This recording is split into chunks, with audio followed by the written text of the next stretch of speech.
Nous revenons encore ce matin à quelque chose de très important, un thème important, et c'est l'aspiration de tous. Nous avons parlé des vœux de l'Éternel pour l'année 2025 et la voix de Dieu pour la réussite.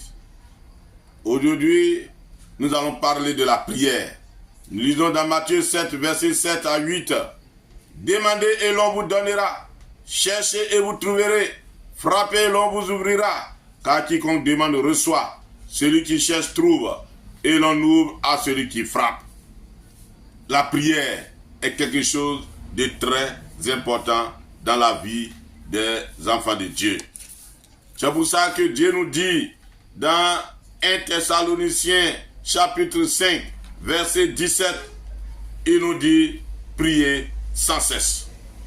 Nous ne devons jamais nous arrêter de prier. Nous devons continuer à prier. À chaque moment de notre vie, nous devons être des hommes et des femmes de prière.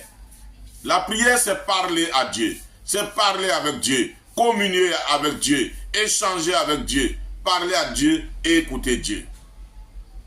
Et ça, c'est là que notre vie commence. Avant que tu donnes ta vie à Jésus, tu parles à Dieu dans la prière. Même quand tu n'as pas donné ta vie à Jésus, qu'il y a une situation qui se pose, tu cries à Dieu.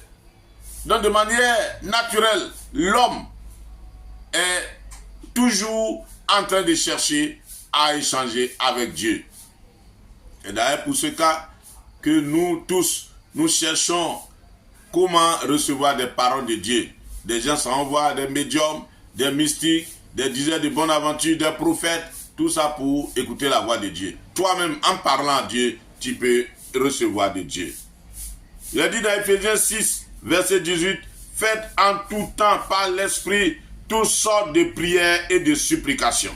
Veillez à cela avec une entière persévérance et priez pour tous les saints. » Donc nous devons faire toutes sortes de prières. Donc il y a plusieurs formes de prières qu'on ne va pas détailler ce matin, qu'on verra plus tard.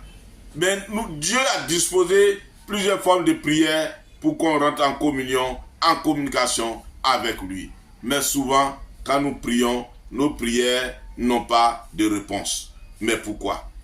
Jacques chapitre 4, verset 3 nous dit, « Vous demandez et vous ne recevez pas, parce que vous demandez mal, dans le but de satisfaire vos passions. » Nous demandons, c'est vrai, mais on demande mal. Ce n'est pas parce qu'on n'a pas le verbe pour demander. Ce n'est pas parce qu'on n'a pas le mot pour demander. Mais notre manière de demander, ce que nous demandons, nous le faisons de manière